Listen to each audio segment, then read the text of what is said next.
Hey folks, Kilt-Man here, Kilt-Man at your services. How are you all? Hope you're all doing very, very well. Now, here is the long-mooted watch-along commentary watch party for the masterpiece that is 1933's King Kong. The seminal, iconic monster movie of all times. Now, many viewers know I'm a massive fan of this. Regulars certainly know all this. Now, this year, 2023, in fact, this month, March 2023, is the 90th anniversary of King Kong's initial release. Released in New York in 2 cinemas, 2 theatres on March the 2nd, and then later in the month down in Grauman's Chinese Theatre in LA. And then it went nationwide in April. And then worldwide. And King Kong conquered the world and remains the undisputed king of monsters. Forget your Godzilla, Gojira, forget all of that. Kong is king and always shall be. Now, so for people who don't know the routine, here's a bit of housekeeping. Right. I'm not going to show you the movie. You've got to watch the movie yourself. So we've got to synchronize. So when I say 3, 2, 1, press play, then the movie begins and you sit and watch the movie as I sit and watch the movie. But I do all the talking. So the idea is you should have seen the movie beforehand. I mean, obviously it makes sense, doesn't it? And let's be honest, if you're watching my videos and you've just stumbled onto this, if you haven't seen my previous videos, you kind of know from the description and the title that it's going to be, I'm going to talk all over this. So make sure you've seen the film first, you know what I mean? And then when it's on, don't look at me or the strategic props I have around here, the simian guest appearances. Just watch the movie. I'm going to talk over it like a normal commentary track on a DVD or a Blu-ray. So, what I've discovered though, which has thrown a bit of a spanner in the works, I think, is the fact that for reference purposes, I'm watching the Warner Brothers glorious restoration Blu-ray from a few years ago with all the extra features and all that blurb, and it's fabulous, fabulous.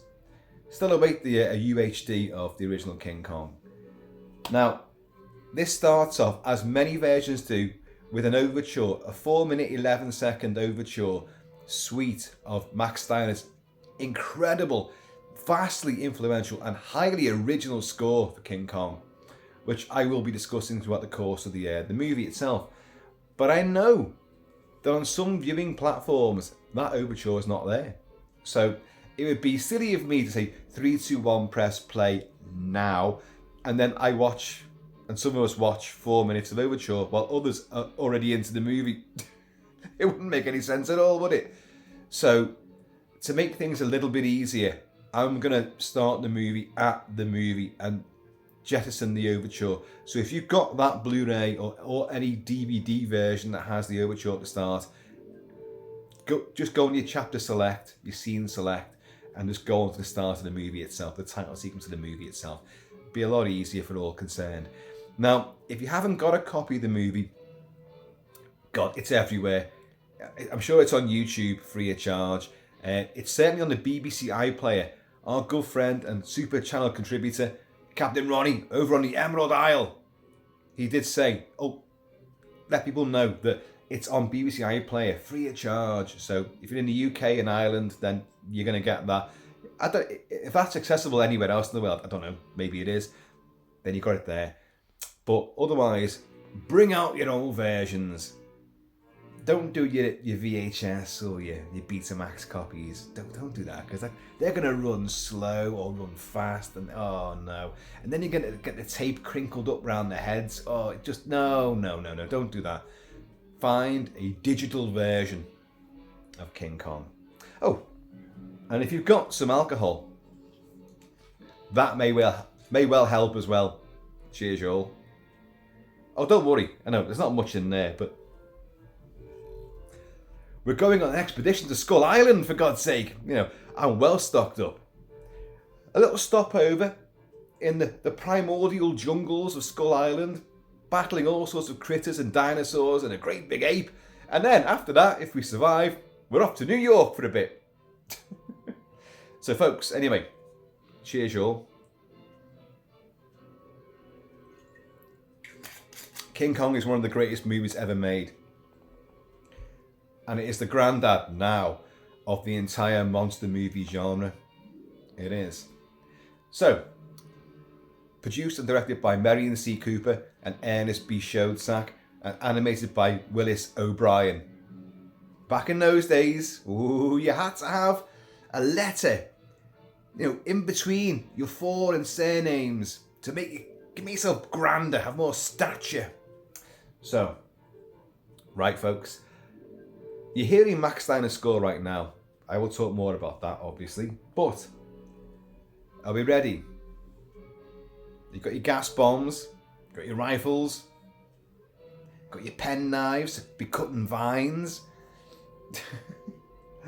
I'm going to say 3, 2, 1, and then you press play. So it's like, let's rehearse it. 3, 2, 1, play.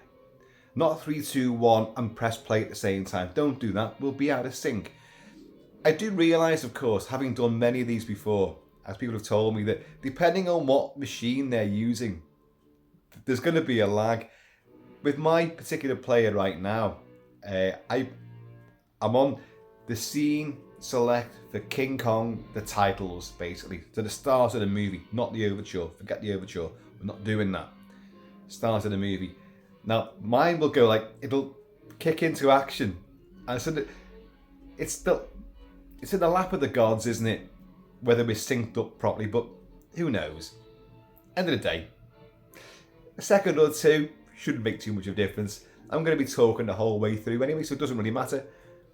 And regular viewers know that I sometimes incur the wrath of the censorship gods, the YouTube gods of, well, no, we heard a snippet of the music, we heard a snippet of the dialogue, that's copyrighted, license holders only. And it gets blocked. And then if it gets blocked, I then go put a counterclaim in and say, I'm not showing any of the movie. I'm not playing the music in its entirety. I'm making sure that you enjoy it with my voice over the top of it. If you like it, you have to go and get the soundtrack yourself and buy the movie yourself. Ta-da! And then it gets freed. So, anyway, there we go. Right. You ready? You ready? We're going to do this. And we're going to meet Kong, King of Skull Island. And he goes to the Big Apple, but all he wants is a big banana. And he takes a hell of a chomp out of the Big Apple as well, let's be honest. So, we're going to do 3, 2, 1, and then press play. 3, 2, 1, play. 3, 2, 1, play. Okay? Here's what I get that bit wrong. 3, 2, 1. My machine's kicking into action now.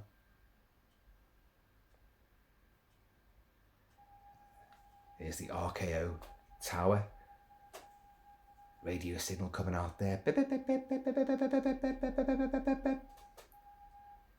In a way, you kind of want the universal old biplane going past, because Kong will be defeated by biplanes at the end. King Kong! Look at it. David O. Selznick. It's Art Deco title sequence. Very sweary, but very sort of also very German, impressionistic as well. Art Deco. Marion C. Cooper, Ernest B. Schoedsack. They are basically troubleshooters.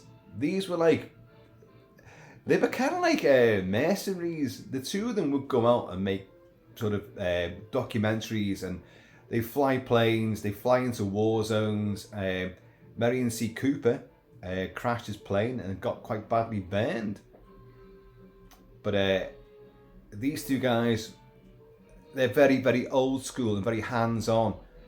They had these ideas of just great big animals, and they were hunters as well. And that's the side of things I don't like, is the hunting of animals. But we'll try to keep politics out of all this, which could be difficult because you've got Noble Johnson in there as well as the native king, native chieftain of Skull Island. And you've got some lines of dialogue which do bring that in. And the prophet said, and lo, the beast looked upon the face of beauty, and it stayed the hand from killing. And from that day, it was as one dead. Old Arabian proverb. Bullshit, folks! That was Marion C. Cooper, who basically said that.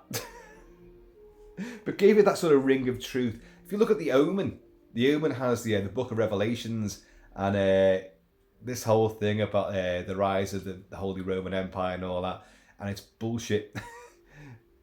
David Seltzer, who wrote the novelization and part of the screenplay for The Omen, created it. So here you have New York Harbor.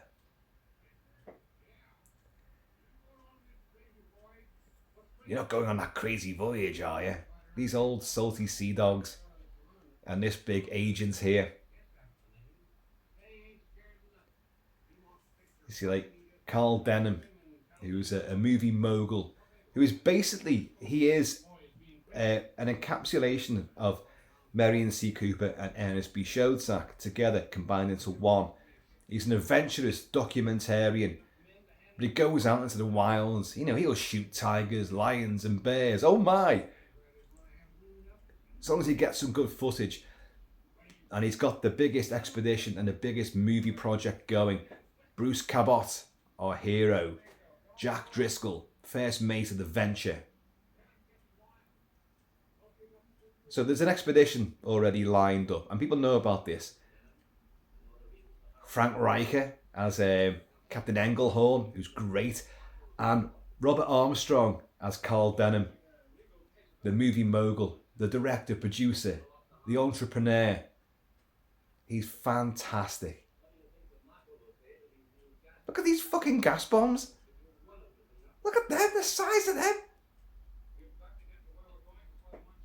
They're almost like something that Clive Barker would create for the Cenobites. Robert Armstrong, wonderful actor, you know. They're all good actors in this, of course. He looks like a combination of Scouse actor Stephen Graham, who's played Capone, of course, you know him, and Michael Wincott, gruff-voiced Michael Wincott from The Crow and Alien Resurrection. Look at this. Cigar. I didn't offer you one, Captain Engelhorn. So he can't get a woman to appear in his movie because he hasn't told them what his movie is, but they know he's got a reputation for like danger. And of course the fact, as he's just said, he's so secretive. No one knows where you're going. No one knows why you've got a crew much bigger than you should have for a ship like this. Why you've got guns and gas bombs. What have you got in mind, Denham?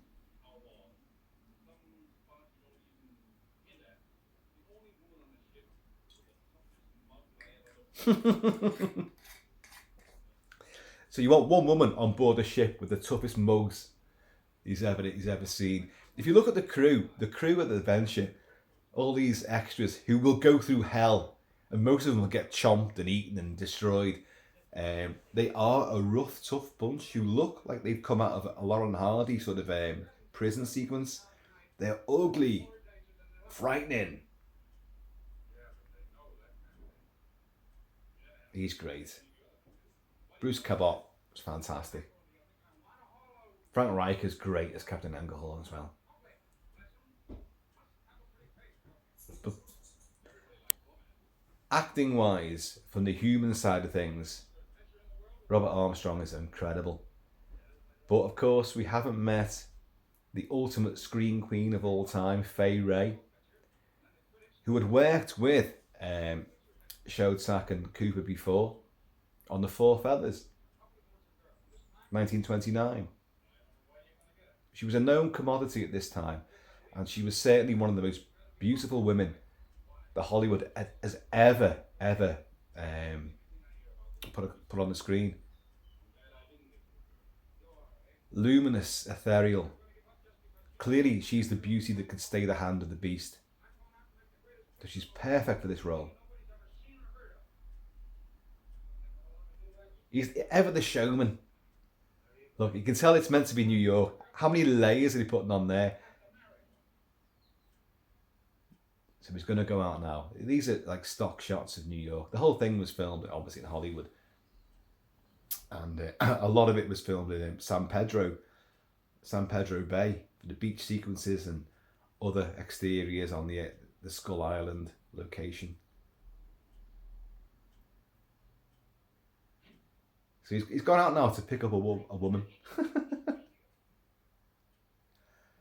As he said, you got to have a flapper. I like flappers. I think, not this bunch of flappers, by the way. You got to remember, this is set. It was made in 1932, but it came out in 1933. But it's set at that time, which of course is the Great Depression. So everyone's skins, and you've got, oh, here she is. It's Anne Darrow. Steeler. Is he meant to be Polish or something? They're all immigrants, aren't they?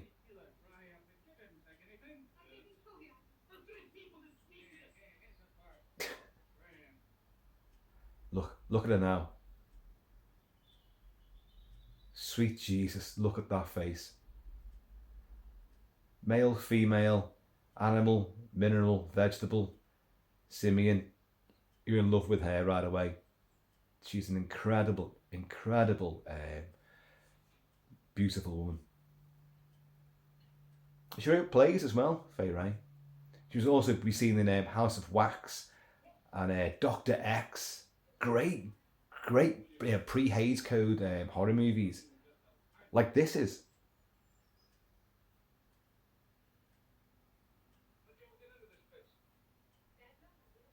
Hey, be careful, love, be careful.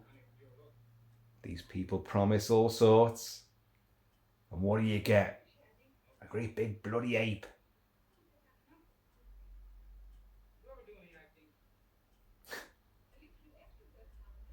She is a good actress as well, It's not just that she's like a damsel in distress and can scream, and look beautiful. She is a good actress. She invests a lot into it. It's clearly of its time, so a lot of screaming and swooning will take place. But then again, even me nowadays, if a 50-foot gorilla grabbed hold of me and started lifting up me kilt, I'd be swooning and aghast.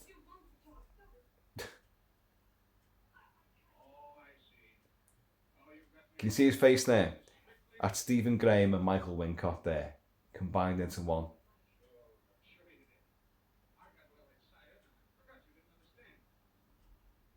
I love these. He's not a huckster. He's not a liar. He means what he says. He's driven. He's got this plan, this project. Doesn't care. He's not going to abuse her. Well, he might abuse it professionally, but scream, man, scream now, scream for your life, which you'll see coming up. A wonderful sequence. Trust me and keep your chin up. Would you fall for that? You know what? I think I would. There's a great shot there. Almost replicated with Lucio Fulci with in 1979 with zombie flesh eaters. When the zombie-ridden yacht comes ghostly like marauding into Hudson Bay. So now we're aboard the Venture. He just smacked her in the gob. Oh, I'm sorry. Bruce Cabot, he's such a great voice.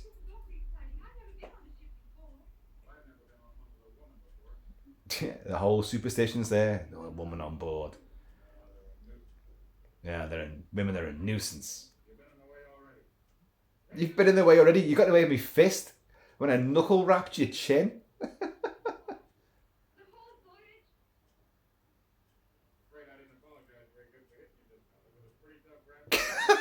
I didn't apologise pretty good for hitting you there. No, you didn't, mate, did you? Mate? He is first mate. Because these two will become the love interest. Now, people who know me and a lot of videos, a lot of people that I talk to, we seem to have this idea of like looky likeys. You always know someone that looks like someone else. Well, Fay Ray in this and Bruce Cabot as Jack Driscoll, first mate Jack Driscoll, they are both dead ringers for a couple that I know that drink in a pub by me. His name is Dave. He's a dead ringer for Bruce Cabot in this. And he's an ex-rugby player and a coach as well. And a referee. He's done all of it. Christ, every angle there. And his wife, Natalie, looks just like Fay Ray, as she does in this. Jammy bastard. Only her hair's a lot different.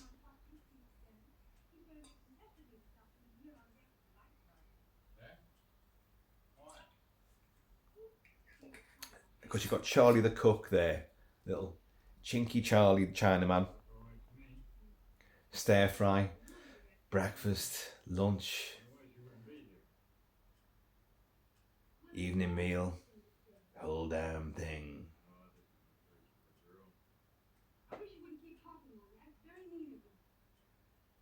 She does hold her own against him. Again, in a sort of the environment and the era that they're in. She's holding her own. You've got the old style speak as well, like, say! And sure you have. The way they repeat themselves. It's great. I love it. I love this old school style speak. Did people speak like that back in the day? Or is that just movie speak? Say! What's all this about that? Say! Everyone's saying something. But they're telling you they're saying something. Oh, come on now.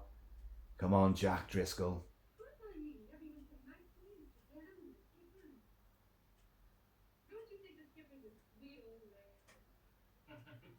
The skipper. Captain Engelhorn's a sweet old man. He looks like another guy that goes in the same pub as well. Whose name is we call him Stevie G. Not Stephen Graham. Steve Griff.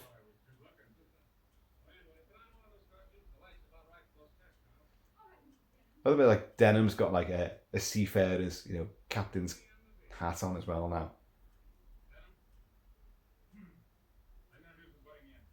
Look at this now.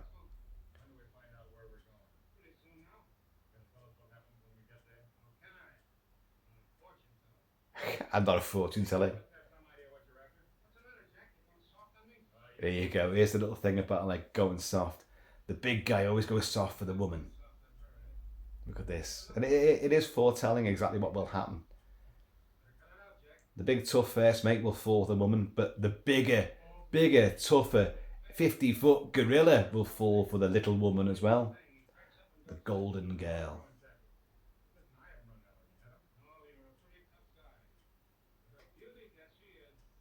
Look.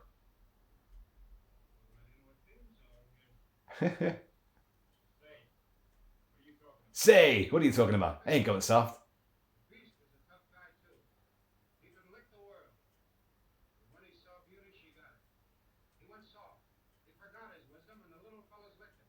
Funny that, isn't it? The big guy went soft when he saw beauty and all that. The big guy forgot his wisdom and the little guys licked him. There's the irony there. The big guy normally doesn't have any wisdom. The big guy's the big guy and he throws his fists around. The little guys are the ones who are wise, and they're the ones who can take them down. So again, this is a massive special effects extravaganza, a milestone in movie innovation, invention, technique. You've only bettered it with CGI, and let's be honest, CGI is shit a lot of the time. It can do a certain job, and if used wisely and correctly, it can look fantastic. If overused or underfunded, it's a disaster. But the labour of love that is King Kong and Willis O'Brien and all his technicians, including is it his son or his brother? If you look at the people behind this movie, it's a family-run operation. And I'll talk about this as well later on. the art designers, the painters, the camera crew. It was a father and a son. It was brothers and brothers all working together. Here we go. Do you see his hand there? Look at the back of his hand. He's like a monkey himself. If I didn't know any better, I think that was Lon Chaney Jr. as the Wolfman.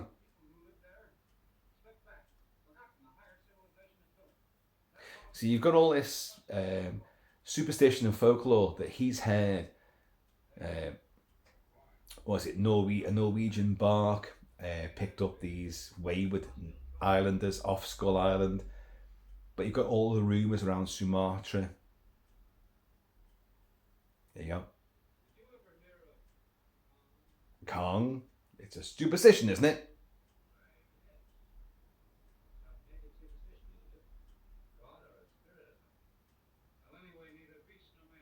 He's there. We're going to go and find him.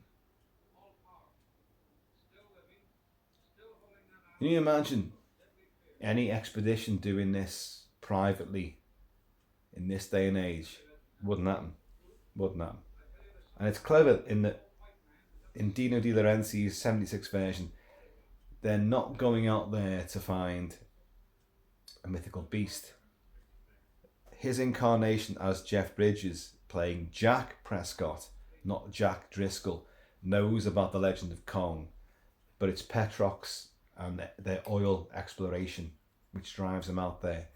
Now, anybody that don't worry, I'll get on to the fact that she's not wearing a bra very soon. Nowadays, if you have an expedition to go out look for cryptids or hominids or Bigfoot or whatever, you'll never get backing for it. It would have to. Sorry, you'd have to get backing for it. A private run thing, it's never going to be off the ground really. You'd need the money to do an expedition like this, otherwise it would never happen. But who are you going to get to back you? This is a wonderful sequence. Director Joe Dante, Howling, Piranha, Gremlins. Look at these guys. It's pure like Lauren Hardy, isn't it? But Joe Dante says like, oh, what a director this guy is. Because he's genuinely giving direction there. And he is, for an impromptu sort of session like this. He's telling her what to do. Obviously, a director who's given the cast and the crew the script, and they're meant to run through that. He will give direction only when necessary. That's the best director once they're up and running. But he's now just making her do stuff improv. So he's telling her what to do.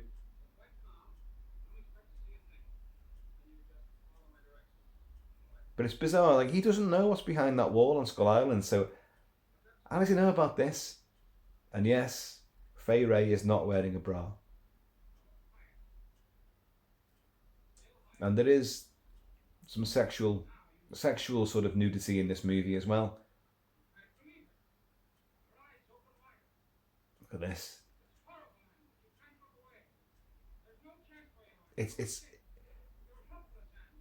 It's archetypal, of course, of its era, but it's still really, really good.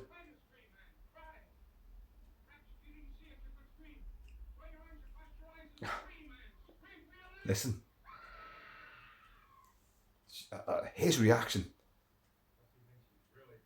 What do you think she's really going to see? That's brilliant. That's brilliant, that. That's a model. That's a miniature venture with little model sailors on there. But it looks bloody good. It looks bloody good.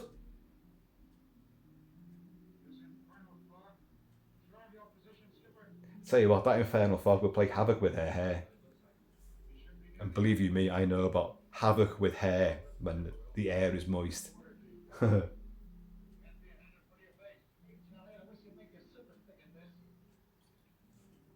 be like, you cheeky twat.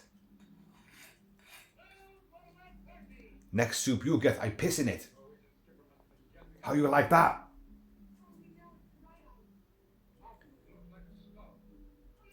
A mountain that looks like a skull. See, you got Skull Island, but you have Skull Mountain as well. A lot of people tend to forget that King Kong's domain is Skull Mountain.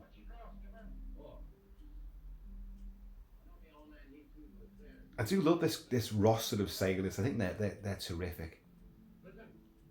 Look the part, look rough.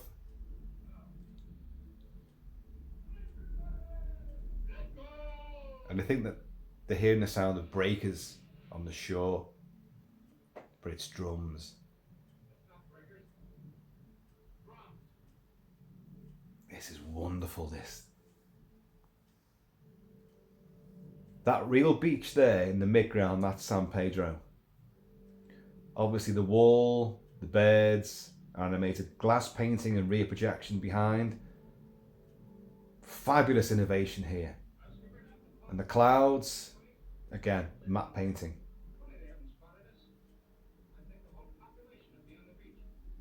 It's truly wonderful. Engelhorn's like, oh. He's a good character, you know. I love Captain Engelhorn. These two would appear in Son of Kong, the inevitable sequel to this after the grand success that the film had.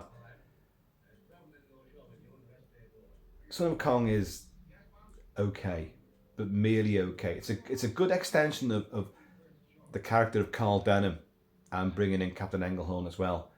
And a few other people from this. But as a film, as a story, it really is just a very cheap cash in, really.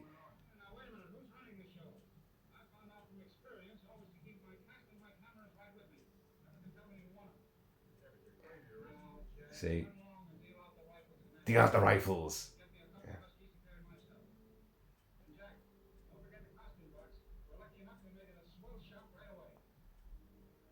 Now, I don't know if you noticed there, but you will see it again. That shot of Skull Island from their position, you can see the wall, you can see the gate, you can see the beach, and you can see Skull Mountain rises right above that native village. But of course, when you get to there, it isn't. That geography is not there at all. If they built a wall, look, there's the wall there and the gate. There's Skull Mountain right above it. Kong would just fucking jump off that if he wanted to get beyond that wall. It's a very strange sort of. That's San Pedro there, that beach, with these glorious. Mid-ground miniatures and then the matte paintings in the background. This film is all about dimensionality. Look at this guy, he looks like Charles Bronson. He's got the gas bombs. They do look, you wouldn't want to mess with that crew, would you? The captain's got a tie on. I've known a few captains in my time. I've been on board with actual service as well, but a sure fuckers never worn a tie. I can tell you that. That 75-foot wall he built. That wall, of course, notoriously was burnt down in Gone with the Wind. Selznick's Gone with the Wind. For the burning of burning of Atlanta, sorry. This is terrific. This is the tribal ritual sacrifice rehearsal. I love this, the tracking shot and all the group together. I love it. It's so old school and yet one of my favourite directors of all time. Well, he is my favourite director of all time, John Carpenter, does ensemble shots like that. Look at Assault on Precinct 13, look at Escape from New York, look at The Thing especially, Big Trouble in Little China and Prince of Darkness. He does group shots like that all together and the camera will track alongside them. Oops, what have we strayed into here? This fucking dance is great. Holy mackerel, what a show.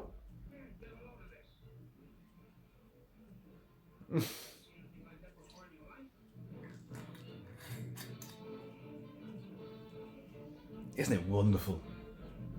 You're going to meet Noble Johnson now. There's Noble. He's the chief of the tribe. Noble Johnson there. What's his name? Imperious. There's the poor girl who's going to be sacrificed that night. Unless some unfortunate blonde from across the seas strays in and saves the day. The film gets flack for its portrayal of indigenous native populations. For real, there are native populations that do exact sort of rituals and look just like that. It's not completely stupid. Noble Johnson was a black man in many, many movies. Wonderful. Tends to play a bad guy, admittedly. But he's a very good looking fella. And the thing is, it's weird, he never looks good looking in movies. They've always dressed him up. Again, that's where the criticism comes in. Like, oh shit. We're blowing it, boys.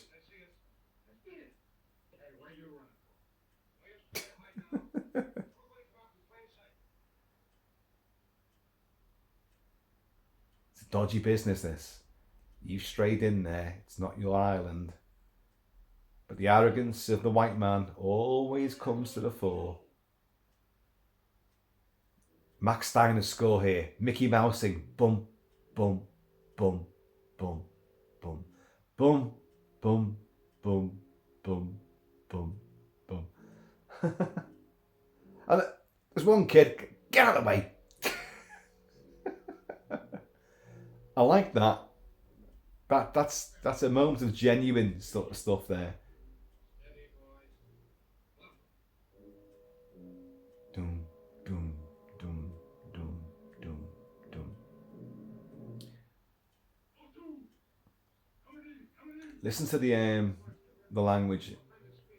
They're speaking a broken up version of Australasian.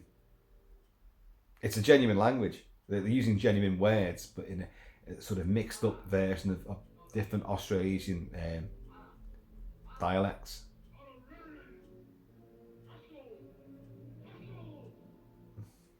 Who you calling an asshole?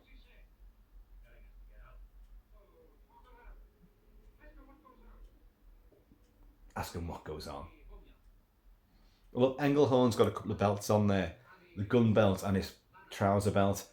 I wear a kilt, as you guys know. I have one on now. And I often wear like make 2, even sometimes 3 different belts. For various weaponry, of course. That's the witch doctor. He's just seen. Look at the golden girl. You, give us hair.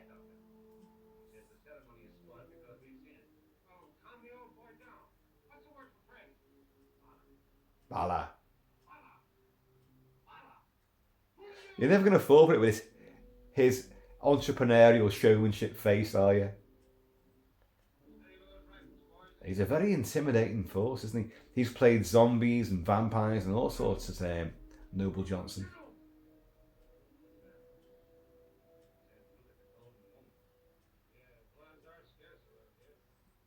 Blondes are scarce around here.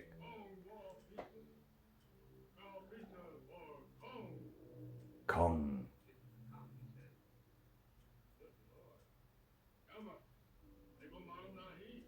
Give us hair. Now we won't skin you.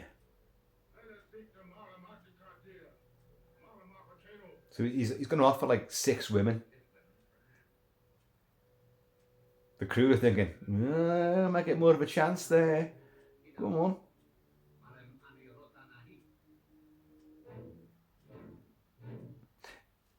I do like this, that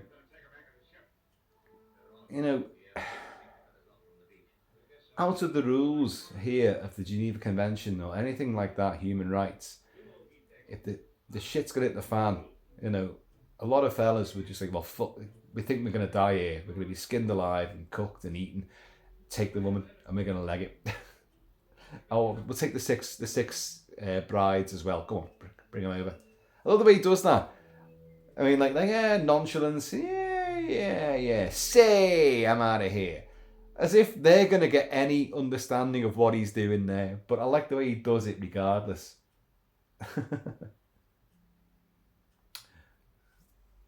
But yeah, I think what I'm saying there was like, in a situation like that,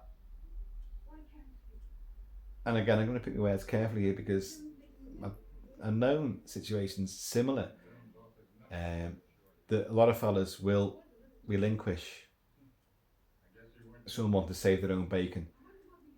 But what I love about King Kong and the '76 version of King Kong is that the fellas are like, yeah, you're not having it, no way, and we will fight tooth and nail to save her and bring her back.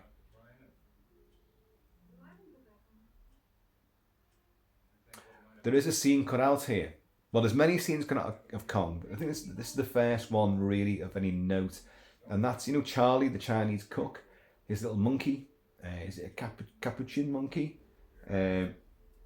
Escapes, and there's a run around the deck, and they're all going after the monkey and all that.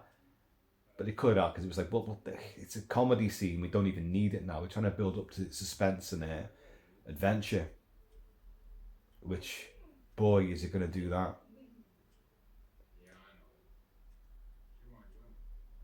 Yeah, I just talked over his line.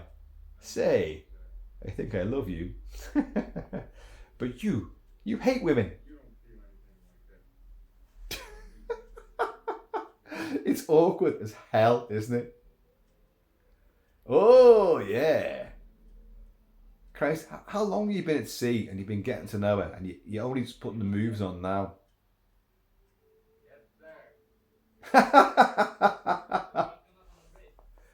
Let me just get on with that. Because Denham's just thinking, well, this is an angle I can use. He doesn't give a toss about women, romance, and like that, unless he can put it into a picture. And he's only putting romance in a picture because he's been told, as we learned at the start, that that's what distributors and exhibitors, as they call them, and studios want. The audience want, romance.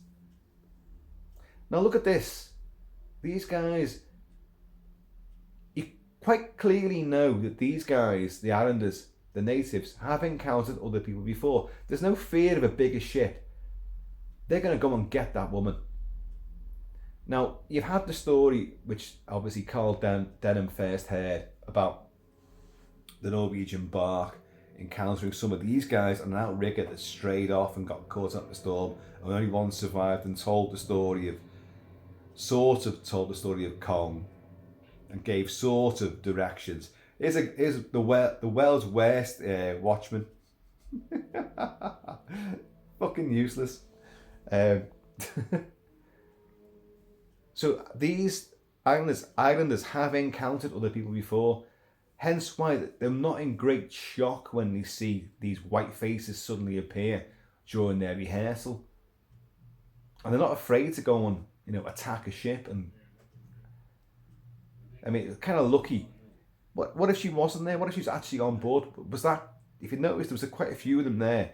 Were they going to actually go and attack and prepare to kill, to go and get it? Look at that. Simple shot, but looks effective. Look through a window and you see the island and the flaming torches. Super simple, but it gives it a sense of geography and depth and distance. And it's a simple 2-plate shot as well.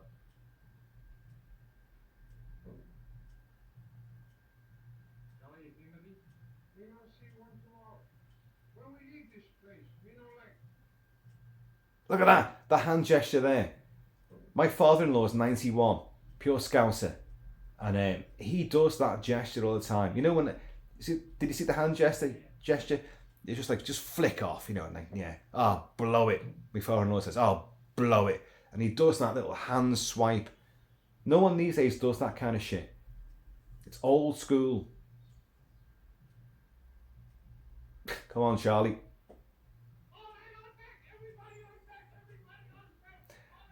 I love that. The fucking useless watchman. I've got a feeling, I'm not even sure if it genuinely was, but I'm sure there should have been a scene where he'd be pilloried for not having noticed this. Right, let's get every single person on the crew in one shot. Well, you heard that line, didn't you? Crazy black men been up.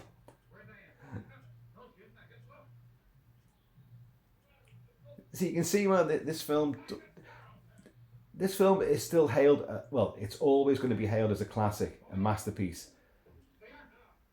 And luckily, so far in life, we've not had in the woke society them trying to change the lines of this, which they're gonna come gunning for this at some point. Break out the guns. It's great, isn't it? It's that exciting as well. There's nothing better than when an impromptu mission, an impromptu operation comes into swing and you've got to suddenly move. That sense of excitement is unbelievable. You can feel it. It's tangible in the air. Look at that. You're going back to an era when you had hundreds and hundreds of extras. Oh, there's the guys in the ape costumes doing the dance again. But it's nowhere near as good. Like, oh God, we've just got to do it again now. It does seem a little bit, because the focus is a little bit lackluster. The focus is on Fay Ray. And of course, you're hearing Ann Darrow's theme here now. And it's a more anguished, terrified version. Max Steiner's score, so powerful. He's doing all these tribal beats and rhythms. And you're going to hear, before you see Kong, you're going to hear Kong arrive via Max Steiner's score. Again, Mickey Mousing. Mickey Mousing, for those who don't know, is when a composer emphasizes things you see on screen with a musical beat, a note, a rhythm. Like his footsteps coming down before. Bum, bum, bum, bum, bum, bum, bum. You'll have Kong tickling Fay Ray later on with a bit of pizzicato, sort of a piccolo. You know. Look at this. It's savage and horrible. Great big dolly shots here. Look at this. Animated camera. You see it shaking slightly. They didn't do this. This is pioneering camera work like this. On a crane, on rails, and moving the camera towards it. Jesus Christ, look at the size of this set and the numbers of extras. As I say, I've been trying to think of movies that have harnessed real people as extras in a huge, large-scale production in the latter years. And I tell you now, there fucking aren't any. The last two big films that had real people really moving were Zulu Dawn in 79 and A Bridge Too Far, which was 78, I think. Real people, real distances, masses of cameras, and huge numbers of people moving across a huge geometry in the same shot, all directed superbly. But that was old school. Now it's all CG.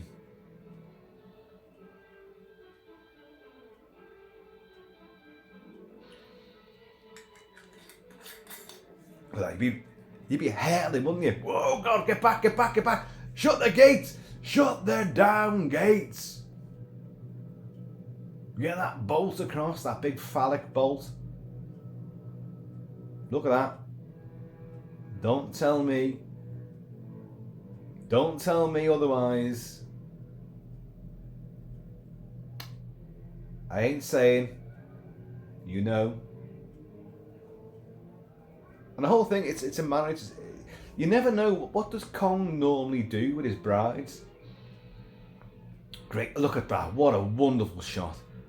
Miniatures, rear projection, and you've got real life foreground superimposed. My Christ, how clever is that? This sort of thing had not been done before. There's the gong from the rank cinema group. Remember that? Big muscle bound Ron E.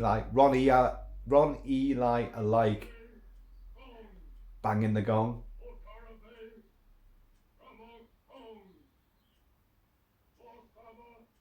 These are real words. Our gift to you, Kong. Oh, put your ear defenders on, mate. Boom. Imagine standing there getting that in both eardrums.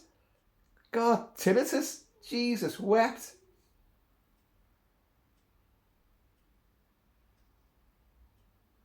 He does look spectacular, doesn't he? Noble Johnson. But he should be going like, fucking hell. Let me move out of the way first before you bang that bastard. Lions and tigers and bears, all sampled by sound designer Murray Spivak. Now, I've always got a thing about this. If they do this regularly enough, how is there still trees in front of the altar? He's been through there a million times. Or is it a one-off? Is it only every year? I don't know. There's the full-size Kong face. And this is Willis O'Brien. And here's Kong. Kong's first entrance. He's like, hang on. These trees grew quickly. Look at that. That's incredible, that. Remember a screen test? Now look up, look up. You know, look higher, Anne. Now scream like your life depends on it.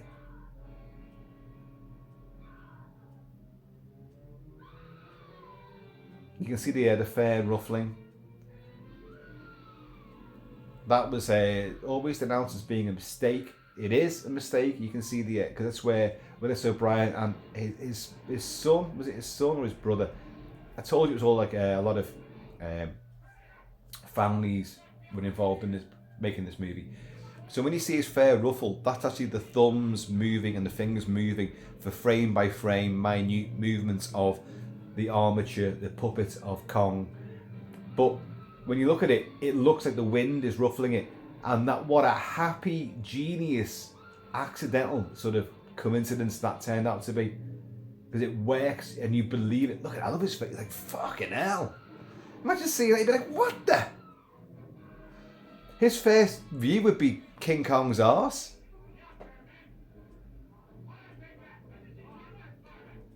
God, you'd be so gung-ho. Another great shot. Simplistic shot, a 75-foot wall. The guy's in the foreground. You've got the people superimposed on the top there, the natives on the top. Brilliant. It's all brilliant. The amount of effect shots in this movie, which you've barely even begun to see, but now you're going to get him cavalcade non-stop from this point onwards. Look at him, he's like, what? Oh, bloody white men again. Oh, Jesus.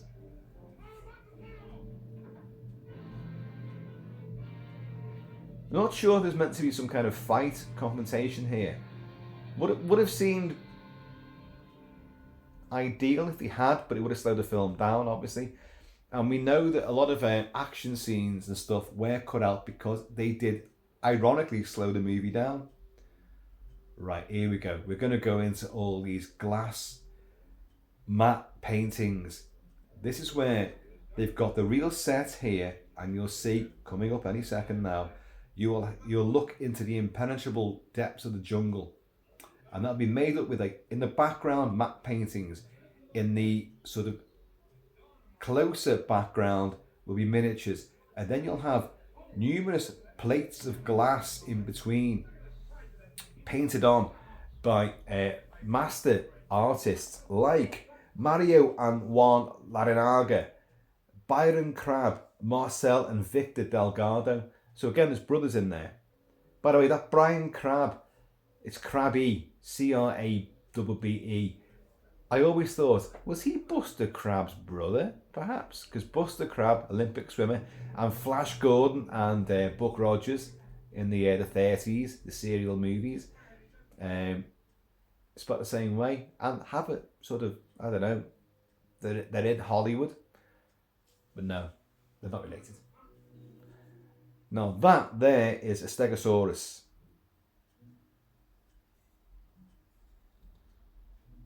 A poor Stegosaurus, just wandering around, doing his own thing. Can you see? They're in the foreground there. Stop motion animation coming through all of those glass panels and the matte paintings in the background.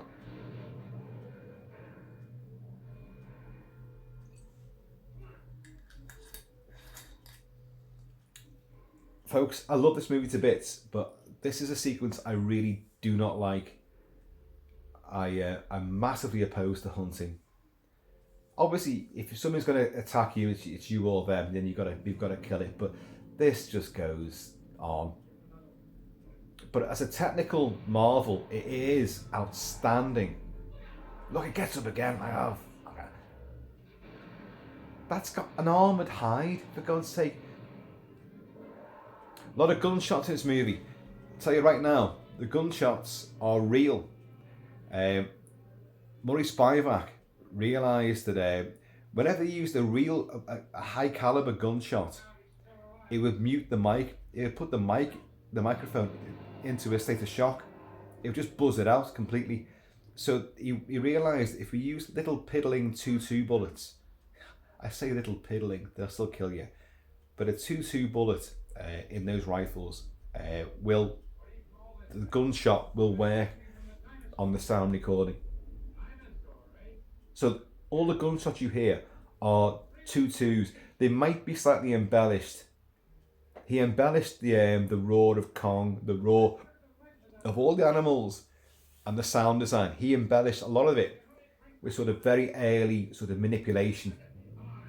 Oh look, and they put extra bullets into it. It's just horrible. Oh God, he was just going out foraging for his family.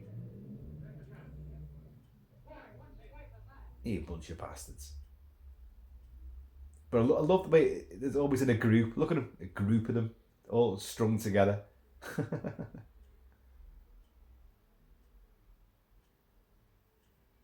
Murray Spivak does a lot. All the screams you hear in the movie, he does all the screams as well. Apart from Fay Wray's, even with his brilliant ability with his vocal cords, he could not mimic Fay Wray. Fay Wray was a screamer. Oh, here we go. Here's the big lagoon.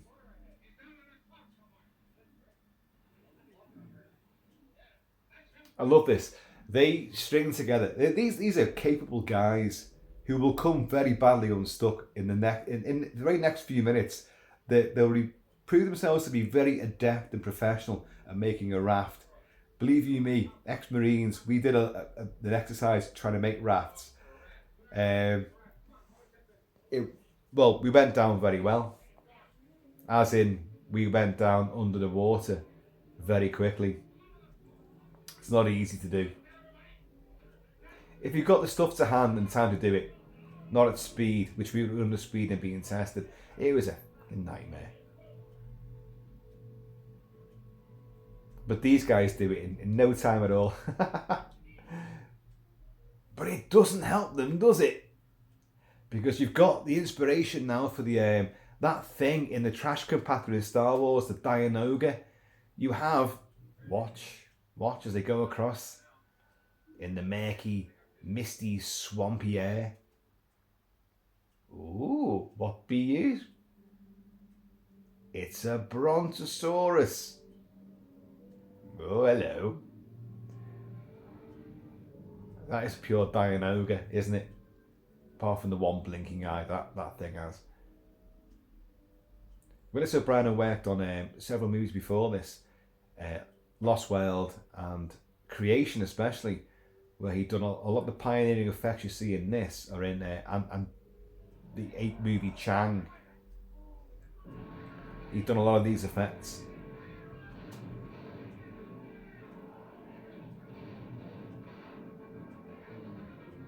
But Creation, you can't get it now. It never got finished. but there is lots of footage from the movie which shows, and it's a great sort of showcase for his pioneering effects, which got bettered obviously with this, bettered again with Son of Kong, and then Mighty Joe Young. A brontosaurus does not eat people, doesn't eat meat.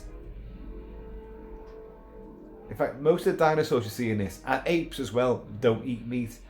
But they're not being shown being eaten. They're being bitten and flung around. A brontosaurus has a smaller head than that. But again, like with all the creatures you see in this, they're all, there's poetic license allowed. Look at that, the way it flings them around, and you've got Murray Spivak doing screams. Here we go, I love this. These guys legging it. These are the big tough sailors. But then again, you'd be shitting it, wouldn't you? Move, get out of your way, come on, come on. It's the Goodies meets Monty Python. Oh, this poor bastard. Oh, there's always one slow one, isn't there?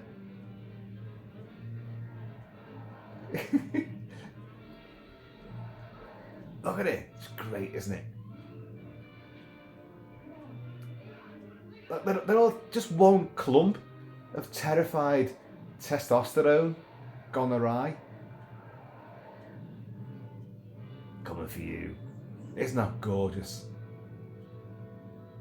And again, live action combined with glass plates and miniature backgrounds and matte paintings. And then stop motion. Fucking unreal, folks. Look at this. Here's a slow one. I'm slow, but I can climb a tree. Oh no! I'm right at head height for him. Oh shit! Again, this is Murray Spivak doing all the voiceover here. Oh, and his scream, folks. Oh, God almighty. Look, he's trying to kick it away.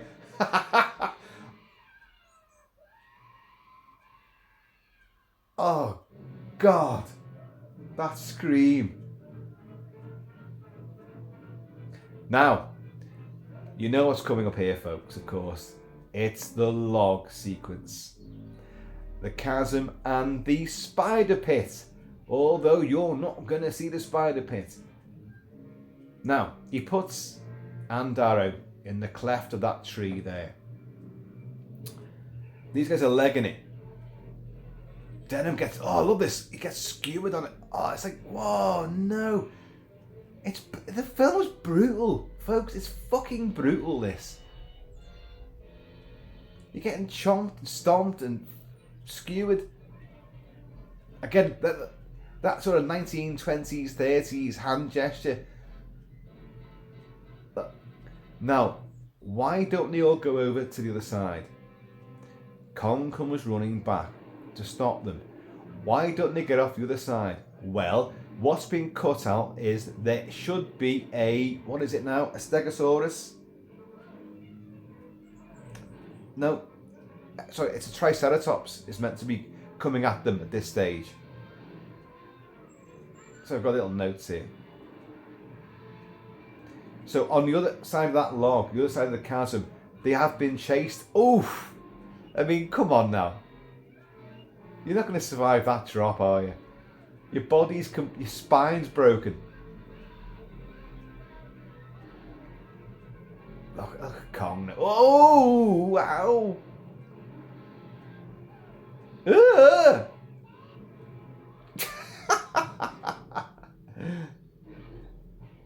Look at Kong. The rage. He's outstanding, isn't he? The expressions.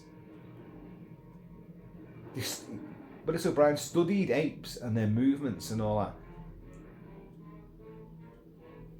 I mean, even though it's not completely authentic to a real, like, silverback gorilla, he's an outlandishly fantastical gorilla.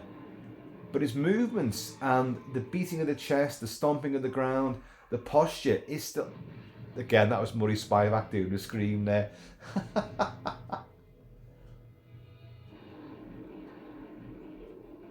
at this. Come on! But hang on. Oh!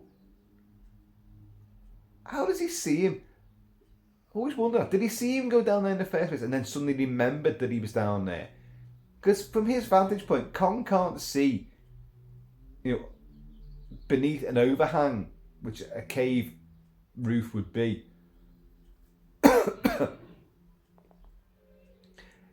I mean, really, that would amount to a little... You wouldn't feel that. His little knife. Oh, here we go.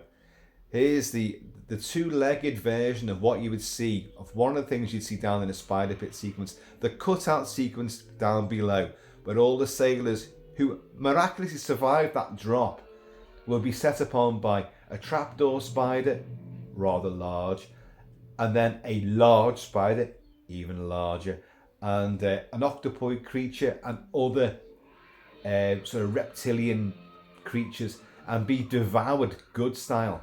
A fucking horrendous sequence which was deemed just too much for test audiences. They saw it and they went, no way. So Selznick, RKO, Merian C. Cooper and Schoedsack all agreed, take it out. It slows the film down. Sorry, it doesn't slow the film down. It doesn't give people a chance, the audience, to have a stopgap to breathe, because you've got that sequence that can mean them being devoured and fighting and being decimated. You've got Jack Driscoll fighting off Kong and that little two-legged reptile thing. And then you go straight into this. You had to eliminate something.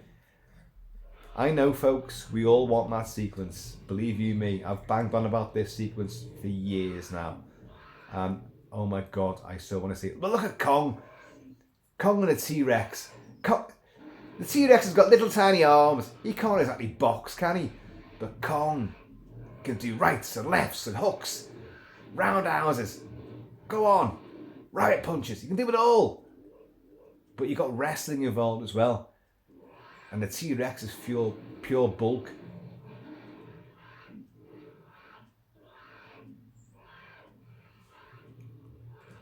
That animation is incredible. That would have took so long to have done. It's biting for him as well. Look at that, chomp, chomp, chomp, chomp. But they're doing like pile drivers and smackdowns. Kong's going for the throws. He's grappling. Look at that. Isn't that clever as well? He knocks the tree over, so you get another effect shot there.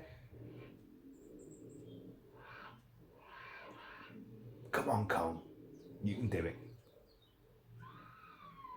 The animators were outstanding. They actually had a fire when they were animating one time. An acetylene tank went up and it blew two animators off their feet. And they called for the fire crew on the studio set. Look at Kong's biting his bloody head there. And but it took one of the animators just grabbed a big water tank and just threw it at the fire, put it all out. But that, the daily tribulations of animating a special effects monster movie. A kebab sandwich, but just in a simian gob grip. Crunch. Oh, it's nasty. Oh, for God's sake. He plays with it. Inquisitive, making sure he's dead. No, he's analysing how the jaws work. Look at that.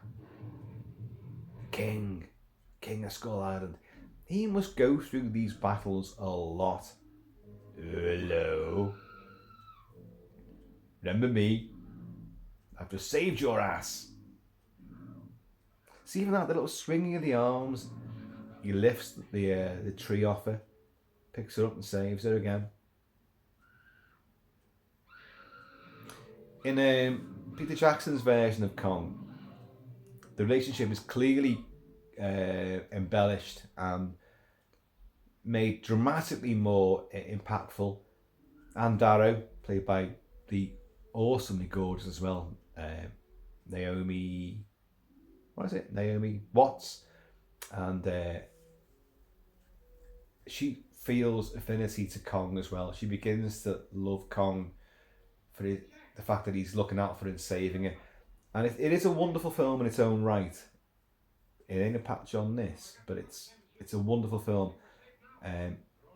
In this, you never really get the fact that Ann Darrow is falling for Kong as well. She might accept to a degree, but in the remake, of course, she's totally, on his side. She goes ice skating with him, for Christ's sake. Dancing on ice in Central Park. Beautiful, beautiful, and all that. Here, she wouldn't get a chance, and it's in a way it's more realistic because it's a fucking ginormous gorilla. You've seen carnage, you're in shock. You've been in nothing but shock since being kidnapped from the ship and sacrificed. Christ, it's only been a day. So they haven't forgotten the carcass of the T-Rex. Clever that, They're bringing it back in. Look at that again. Glass mat paintings. These glass mat paintings are based on Gustave Doré. And look at this as well. Look, other wildlife and there's gore. Look at this. It's horrible, isn't it? That image is fantastic. Gustave Doré's immensely fabulous and detailed evocations of Paradise Lost and oh god, what else is there? There's a few. Divine Comedy and The Fables, with these lush backgrounds, sometimes grotesquerie involved as well, but it's the depth of field that is what the animators and the art directors used for this. So Denham survived that. Denham managed to get off the other end of the log and get away with it.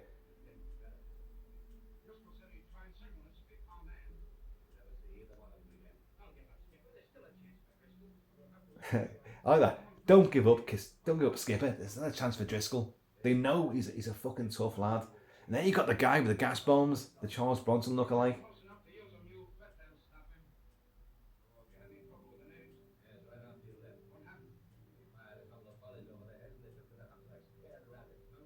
So they do make reference to the fact that the tribe did go for him, but they didn't kill any of them.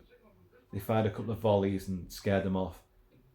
I gotta like that because it's not their fucking land, is it? Can you see that there? That's a real waterfall. That is. Oh, I've forgotten where it is. Damn it! It's a real waterfall. Again, superimposed into matte backgrounds, miniatures, foreground action and rear projection. How many things do you want in one shot? And I'll tell you something else as well. To create that shot, you think there'll be thousands involved. There isn't. There's probably about 4 or 5 men involved in the entire process. Animators, the painters, the set designers, and that's it. And as you know, with a CGI shot, compatible is the big cave. This is wonderful, this. Bubbling lava there in the foreground. Look, again, this exemplifies what I'm talking about. 4 or 5 guys created that shot there. And the animation as well. And you could see Bruce Cabot and Jack Driscoll coming in behind there. In the same shot. And you can see as well the Elasmosaurus paddling around there. Can you see it in the lake? It's there already. And you've got the steam rising. Now, that as a CGI shot, you look at the credits of any CGI movie for the last 20 years. There's about fucking 300 people who've been involved in making that shot alone to render it in CG. How is that? That looks better. Poor Kong. This is not a good day. Or is this a normal day for him? We don't know how many brides get offered to him. Is it a full moon? Is it once every 12 years? Who knows? Is it every day? Is it every Friday? But he gets the one girl that he hasn't, just devoured and shredded and cast aside. And he gets the one guy he likes, and he's attacked by bloody sailors, friggin' T-Rexes, this thing. And there'll be more. Look at the animation's amazing. Look at her reactions. Look at her eye line. Even now, you've got Jack in the foreground. You've got Anne in the sort of mid ground, and you've got animation in the pure mid ground, and fantastic matte paintings and glass going further and further back. It's outstanding. I keep meaning to look for the scene where a pair of pliers are left on the corner of the screen, and it took them, well, they did a full day's shoot and then realised, oh shit, I left my pliers in there. So he began to move the pliers slightly from frame by frame, and when you watch the finished movie back, it looks like it's a giant serpent, just in like sort of the sidelines moving out of shot. But no one's ever said what that scene is. But he said if you do clock the pliers, you'll just think it's a serpent moving. No, that's the balcony of his domain, Skull Mountain. Look at that. You'd hear that for fucking hundreds of miles across the sea.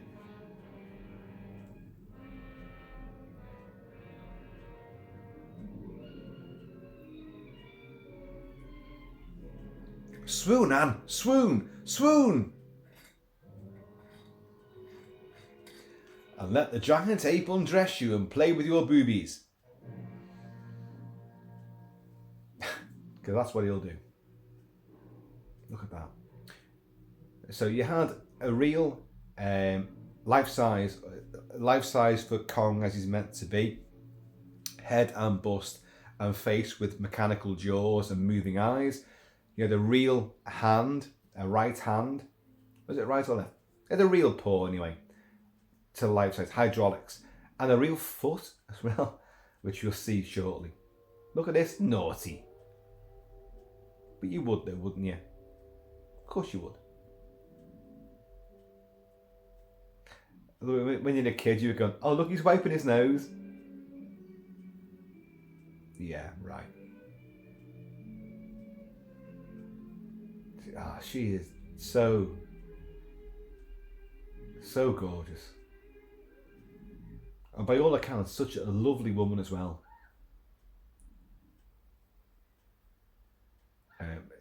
Forever loved this movie and the other movies she's been in, doing conventions and doing the junkets and the restoration of this movie. She was there for the whole thing and did loads for it, massive promotion for it. Wonderful.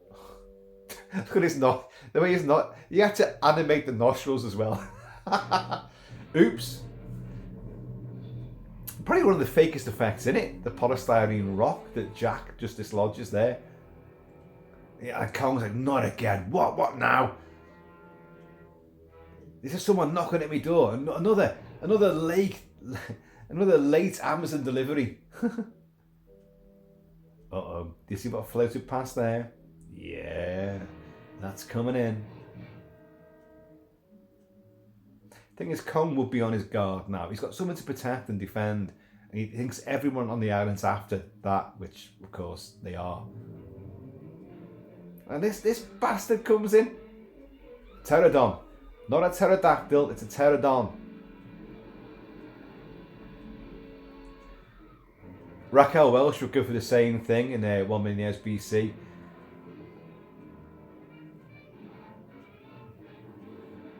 The paleontologists have said that it could never have lifted a woman.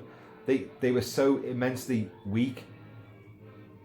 They were very fragile things. Willis O'Brien said this was the worst this was the most difficult animation stage that he did. This sequence, you've got to wonder how that would be. I think he meant the flapping of the wings and all that, and how they achieved that. There's the Venture. Look in the background there. You've got the cave wall, sorry, the wall itself and the gate, and you've got the Venture just off in the sea there. That's a brilliant reminder of where you are. bit of geography. But of course, when that opening shot of when they get to the island, it's not like that. And I always spot that. Because that Skull Mountain is right beside the wall. Look at this. In the film Frozen, yes, everyone's daughter's favourite movie, including mine, they pay respect, pay homage to this sequence. And he's, get back here. You ain't going nowhere. You mine. And your fella's my lunch. Oh!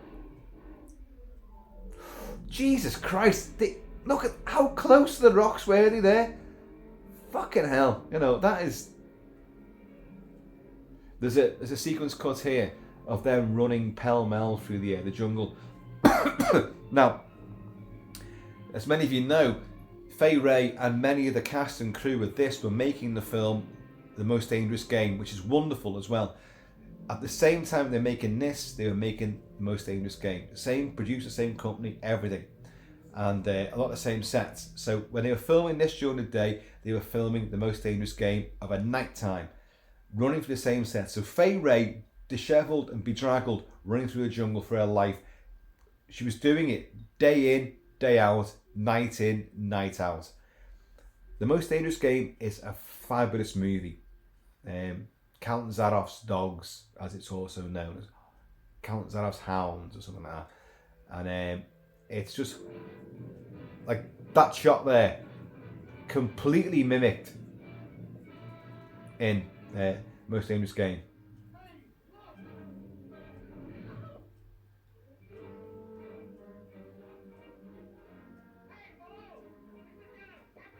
Sorry, I'm getting lost in the excitement of the whole thing. Oh, wake up, come on!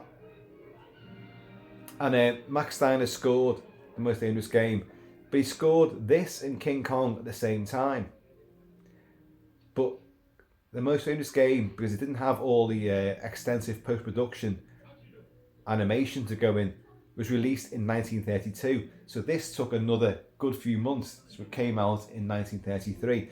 So Most Dangerous Game gets the first credit, and also the first actual score composed for a movie. A genuine sound. People would always call it a sound design back in those days, because there was no composers creating music for movies, specifically for a movie. Whereas you'd have like the likes of Frankenstein and Dracula, where they would draft in classical pieces of music and just throw them in. Like Swan Lake was a big favourite. Throw that in. But Max Steiner came in and created leitmotif themes, and leitmotif was a thing that came from composer Richard Wagner, who looks just like John Wayne, by the way. If you look at pictures of Richard Wagner and compare it to John Wayne, oh yes, one and the same. And he created for his operas and operettas, he created leitmotif themes for certain characters, which would be woven into the tapestry of a film score itself. And Max Steiner incorporated that into Most Dangerous Game and this and every other score he did. And he became the founder of movie scoring, where we had themes and title themes and music made specifically for a film. Look at this. This is amazing. This, like, God, he could have done this anytime he wanted to. But he was happy, having his daily tag team time with T-Rexes, chewing down on native girls once in a while.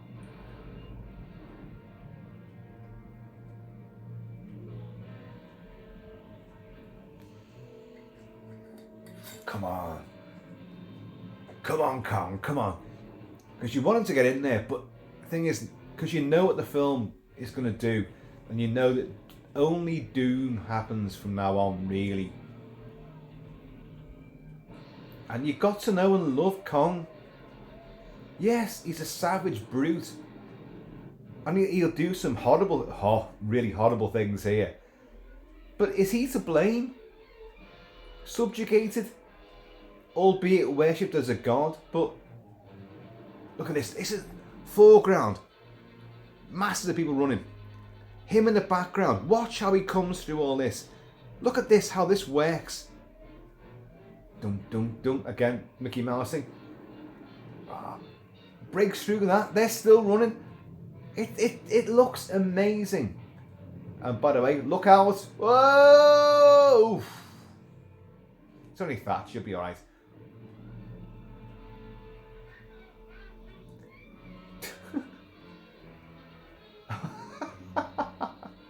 No! Look at it. Look at this. This is great. This is great. Look at that. God. The speed. Ted Cheeseman's editing is incredible. Look at these bastards here.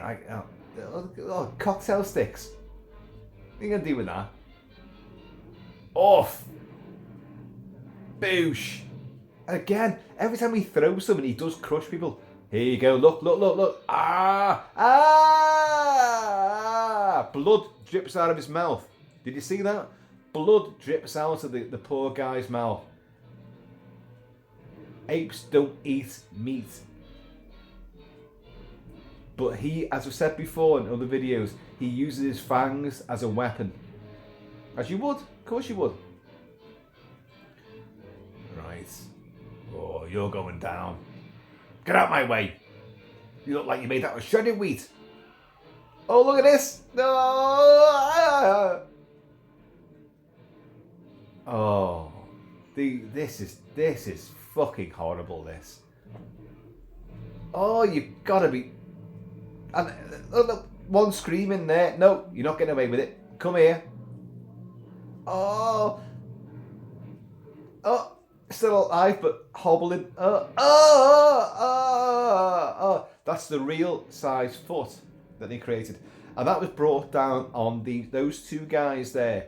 And there are reports that one of the guys, when the foot came off his head, he got up and he ran and left the set. He was terrified. Because like Quint, or the stuntman that was Quint that went into the jaws of Bruce the Shark in Jaws, when he crash lands the orca. That's a fucking huge hydraulic machine with, okay, fake teeth, but it looks like a huge 25-foot great white shark, and you're going into its mouth and then it'll be dragged underwater. That's going to be fucking terrifying. I don't care what you say. Now, you've got a fake foot coming down on you, which obviously weighs something, and you've got to, like, okay, they've made all the mud very, very runny, so, oh, don't worry, you're not going to suffocate. You saw what happened there. His foot's on the guy's head, and he's burying it. So when the foot came up, that guy fucking legged it. Who can blame him? So this is how they get away with it. This film is credited, the screenplay, an idea conceived by Marion C. Cooper, and who directed and producer, and Edgar Wallace, who was a mystery writer. Probably wrote more mysteries which got turned into movies than any other person going. And Jack Creelman? What is it now? Oh, James A. Creelman.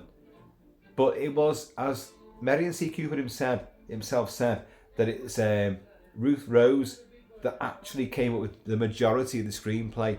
And he says she wrote most of this movie. She cut out scenes which were unnecessary. She changed the dynamic, and she changed that. You know, when obviously they've got to get Kong back to New York, and this has always been the thing. How the fuck are you going to sail Kong back to New York?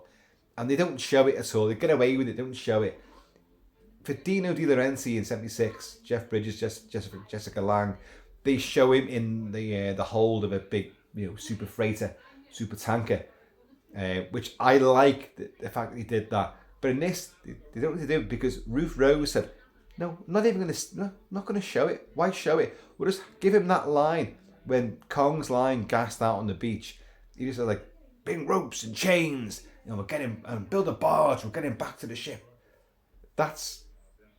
They've got around it that way. She just addressed it in a couple of simple lines.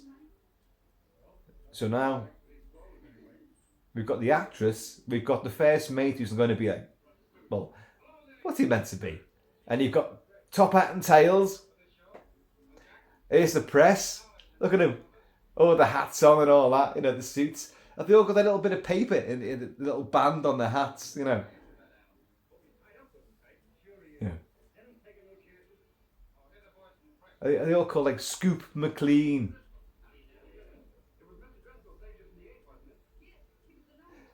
Titbit McCarty, you know.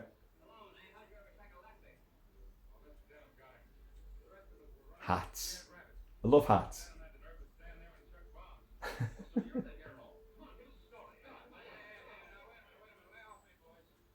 Lay off me, boys. Say! How did you do that? Say! Isn't that great?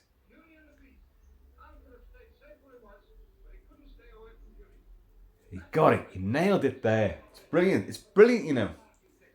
That a reporter would be the one to come up with the tagline or the headline. You know, Beauty and the Beast. You got it. Say, what was that you said there? You know.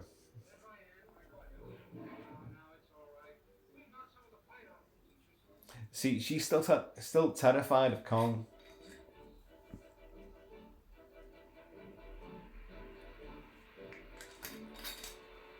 By the way, did you hear some of the audience coming in? What's this ballyhoo that Denham's got going? What are they English? What's this ballyhoo going on here? You better beware that the amount of money we've spent on these tickets. See, with his hair slicked back, he looks just like oh Christ, what's his name from Blade? I mentioned him before. Michael Wincott, that's it.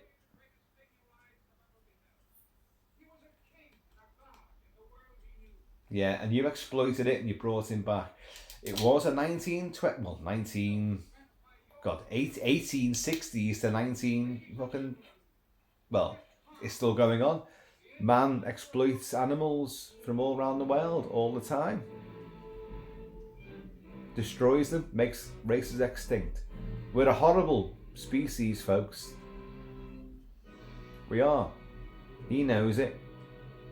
Look at these guys. It's okay.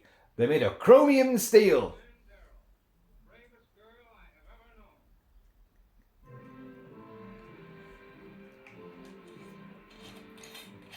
You've kind of got to wonder what the show he's got in mind really is, because if Kong doesn't break free from the chains, which he will do, what exactly was going to happen next?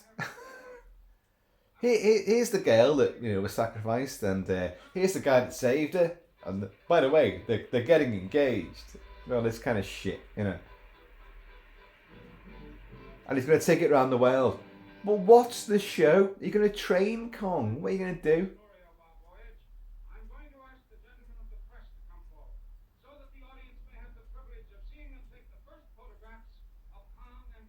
What a ton of shite. Imagine that these days. Don't bring the fucking press in there. Come on, boys. But it's a genius way of getting Kong really agitated. Because we all hate the press. The gutter press. Those flash bulbs. Look at them getting all nervous. And you do see a good crowd stampede. Well, let me rephrase that. There's never a good crowd stampede, but it's quite realistic. People are getting thrown over. Women are getting trampled on. It's pretty.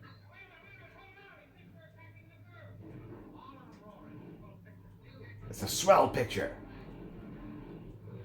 Oh, that's a great montage there.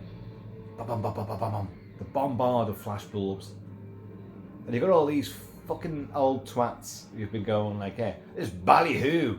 Oh, well, it's a bit crushed in here. Well, you'd be crushed in a minute, won't you? He's actually wearing a wrestler's belt. Look at that. Isn't that great, buddy? Look at that. I mean, and if you look, there's people falling over. And like, I think you get the impression that they've actually been knocked. And this is American Werewolf in London, of course. John Landis riffed on this chaos for the werewolf going rampage in Leicester Square. Look at this poor bastard. You know, Jesus Christ. I've just come out to pick my daughter up from the theatre. Got chewed up by a giant gorilla. You wouldn't expect that, would you? Again, innocent people getting crushed. Here's the one bit. Watch now. When he begins to climb this, that. Damn it. I must have missed the moment. That building he climbs up does actually shake. And it's kind of like you go, oh, it's the one bit. Everything else has been dead stable. Trust me, it is there. I just missed the moment. Yeah, there's always sirens and screaming and wailing going off in New York, so I'll just sleep through it. Look at that. Imagine waking up and seeing that in your window. And this. God, she's kicking like crazy. Jesus. This is horrible though, isn't it? You've just got up. I think the one thing you can take from this is like, she just thinks it's a nightmare, which she'll never wake up from.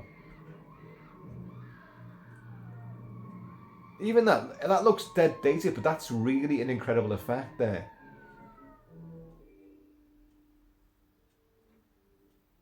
Right, sit there. Sit there. Please be quiet and don't worry about a thing.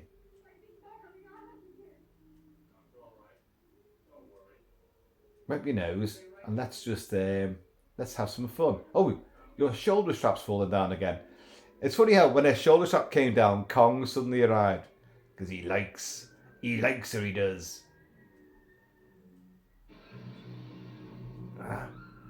I just use this chair, shall I? Yeah. Don't bother getting out of the room. Just doof. That is pure Frankenstein. James Whale's 1931 Frankenstein. That's exactly mimicked from that. It is. God, lucky he brought her through the window properly. Could have been decapitated there on the window frame.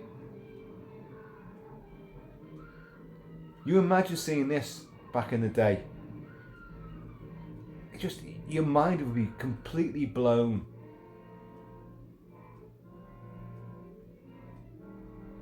How did Kong find them in there? Well, that was pure bloody good luck, that. A little bit, everyone's running around, because you would be. Look, it's sheer panic. I tell you what, they're quicker off the mark than anywhere for 9/11.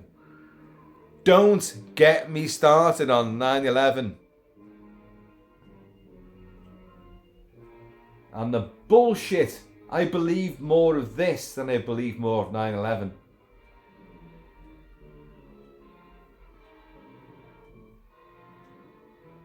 Look at these mock-up streets and skyscrapers. They look great.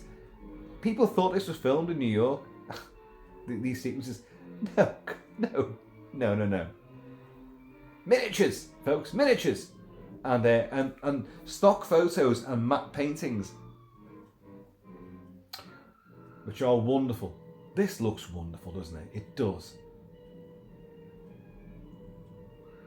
Oh, Kong's in a strange land now.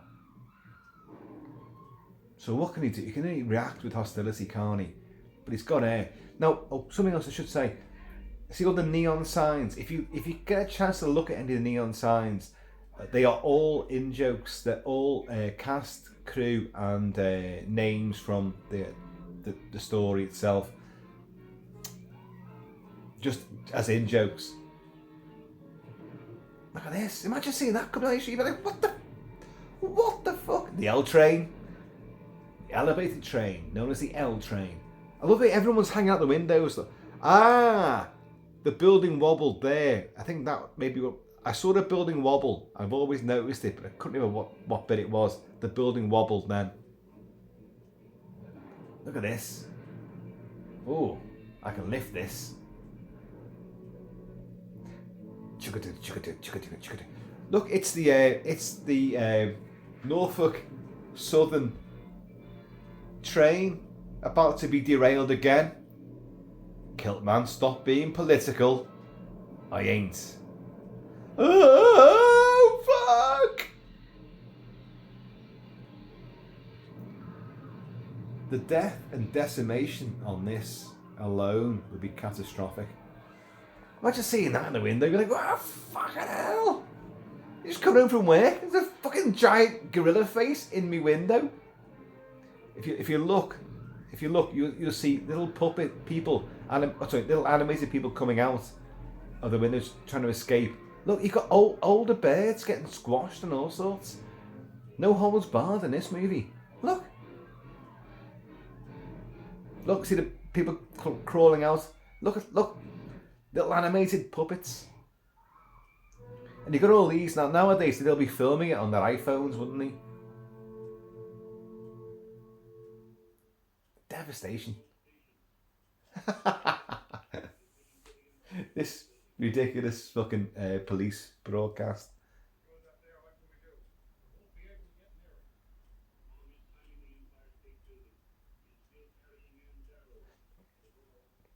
Kong is climbing the Empire State Building. He is still holding Andaro. End of call. Planes. Gotta remember, they call them airplanes, not aeroplanes in this. That's in California. They are real pilots, real planes, and Marion C. Cooper and Ernest B. Schoedsack paid them $10 under the table, and in the Depression era, that was quite a bit of money. So they did a lot more aerial stunts because of it. They were more like amenable to do the aerial stunts and loop the loop and that kind of thing. So they are Navy pursuit planes with fore and aft machine guns. The two pilots that actually kill Kong are, and which you see in close up, they're not flying the plane. That's a studio mock-up. That is actually genuinely Ernest B. Schoedsack and Marion C. Cooper flying the plane, because they said, I think it was Schoedsack who said, well, we created him, we should kill the son of a bitch. Which is a bit of a heartless thing to say.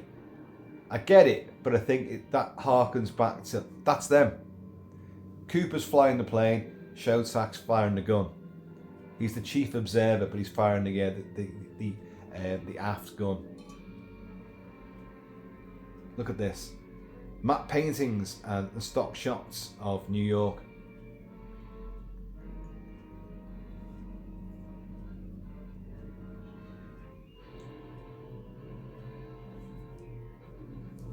Oh, he put it out. I mean, can you see that when he's on there? That big nipple on top of the Empire State Building. That is the mooring dock for a dirigible. Because the idea was that dirigibles could actually anchor themselves to skyscrapers. These are like huge sort of, Zeppelin type. Look at that. They're doing all these things for real. And sorry, there's a husky dog getting involved now. If you look over to my side, oh, look at that. I mean, don't look at me, look at the movie. Animated camera again. They're putting a camera on a track, on a rail, to speed it in towards the animated Kong. Clever again. It's putting you, it's three-dimensional, it's putting you into the scene. So unbelievably innovative and clever, and cost money. Selznick gave more money. He leached money from other film productions at the time to give Cooper and Schoedsack the money they wanted. He had the belief in this movie.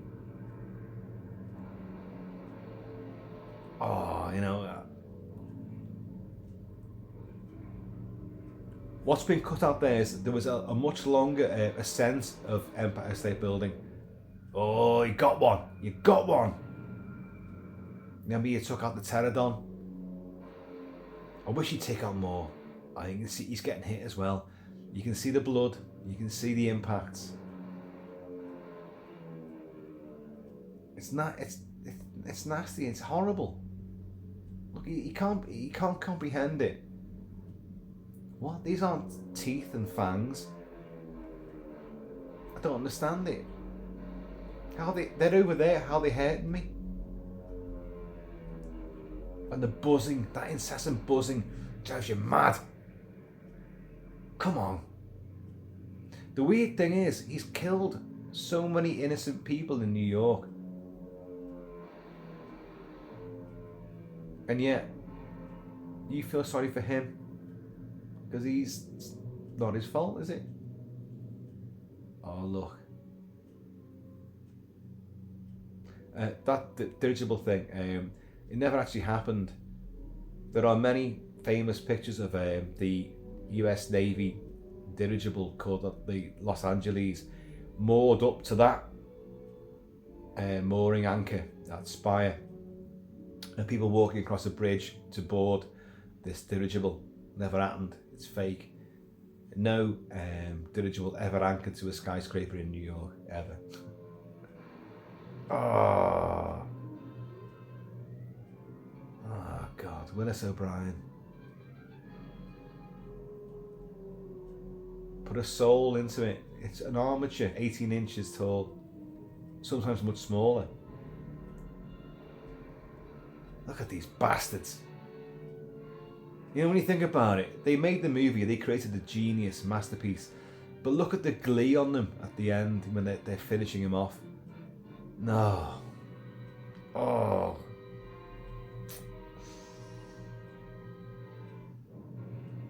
There was another shot there of him, the camera looking down as he falls, sort of in slow motion, down the side of the Empire State.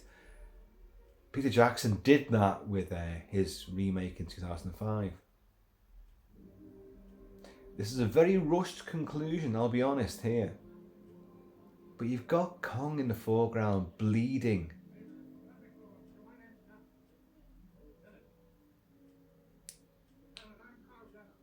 I'm Carl Denham. You're the one that caused all this shit in our city. Yeah. Classic line. Oh no, it wasn't the airplane. It was you being killed at least. The police inspector, like, what? And then it ends. It just ends like that. And it will leave you breathless. It leaves you, I love this again, this Art Deco, the title surround. It leaves you in shock at the end. You're like, shit, after all you've been through, all the action, the carnage, all you've been through, and like, he's dead. What? That's clever as well. There isn't no sort of happy ending which is what's meant to happen, obviously. Ann Darrow and Jack Driscoll will get married. This is what they've said. But you don't get to see that. It's just Kong lying dead. Well, our story's over. Our story was to find Kong. We found Kong. We brought him back. And then he wrought havoc. And then we ultimately defeated Kong. And we destroyed a legend. The fledgling elements of a lot of new cinema where nature fights back, and we acknowledge that nature fights back, and we acknowledge our guilt at having put natural life and natural wildlife into a predicament where they have to fight back, albeit they may be sort of, gargantuan size. But it's still our fault that they're doing what they're doing, and we're creating the victims that they kill. I think that sets in stone, sets in motion the way that we look at monster movies now. The good ones. There is no better monster movie than this, by the way. None. King Kong is the greatest monster movie of all time.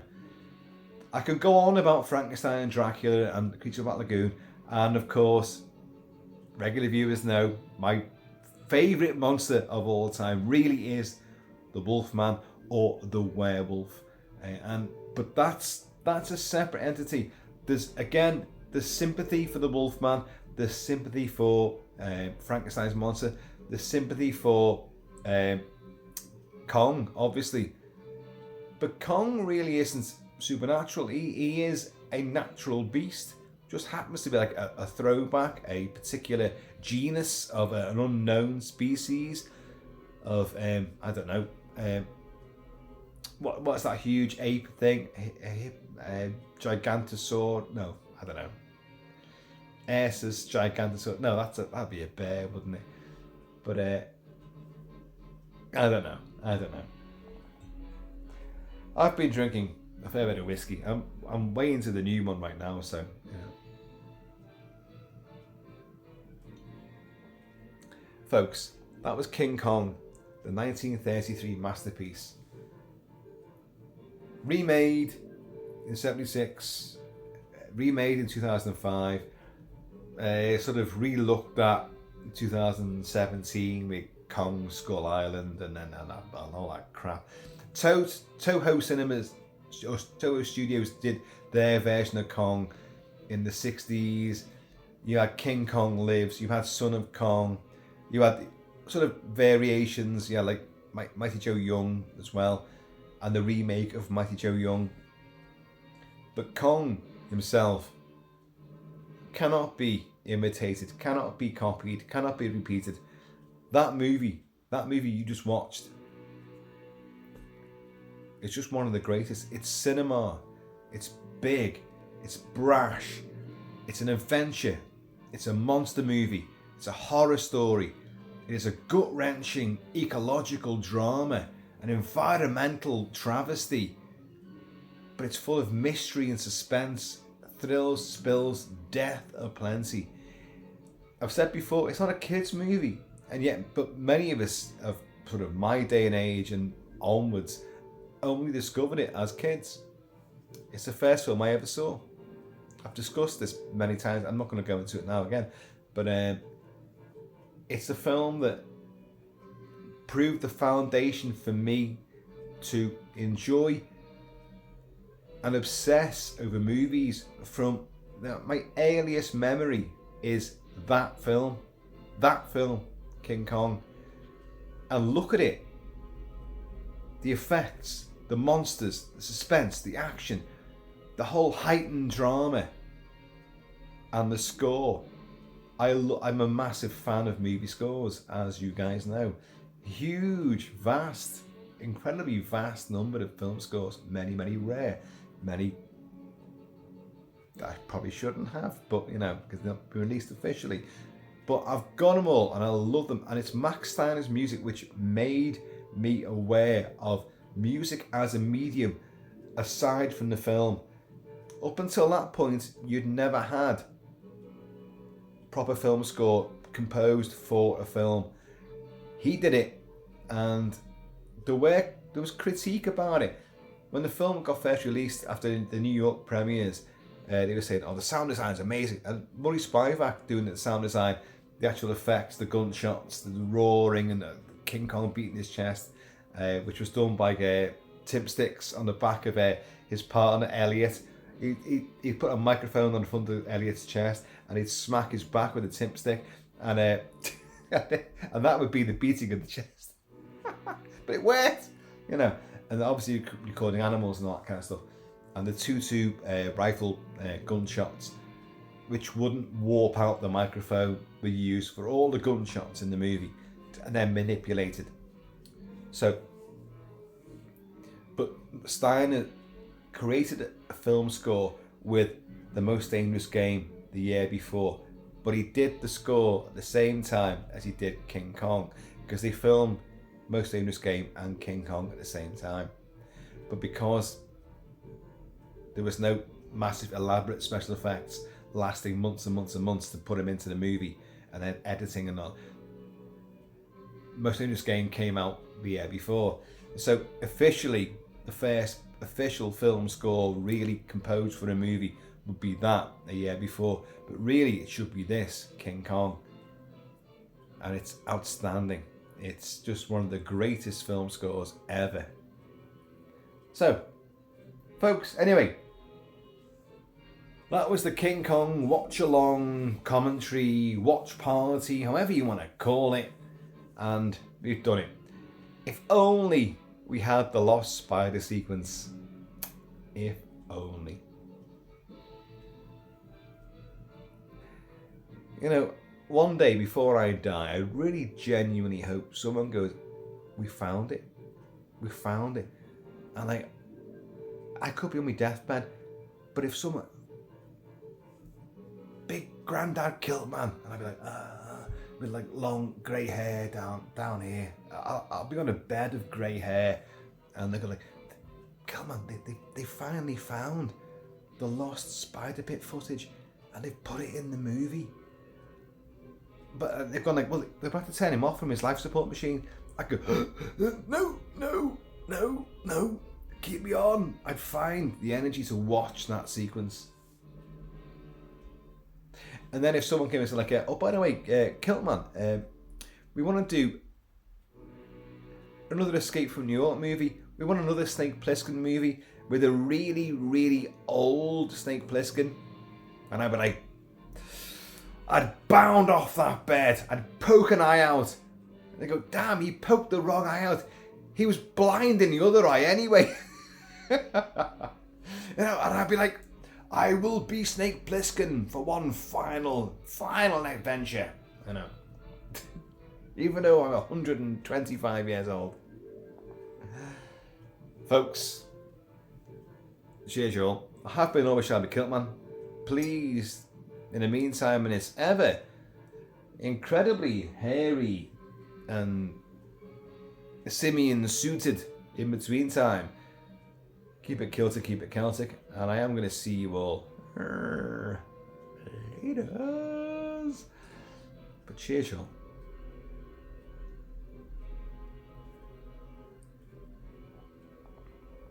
There'll be more watch parties, fear not. But that was great. That was King Kong, and wow, what an adventure. Never get tired of watching it. Never get bored.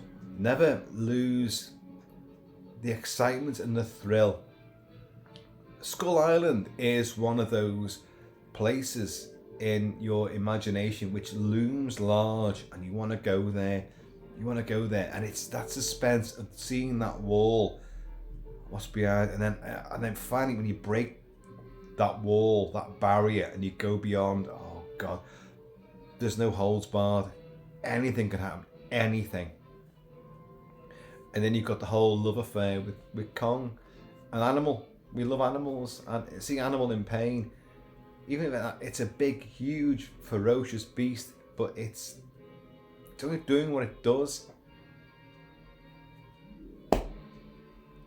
I could go on again. Should we watch it again?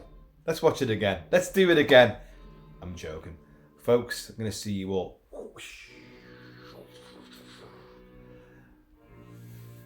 on a dangerous expedition.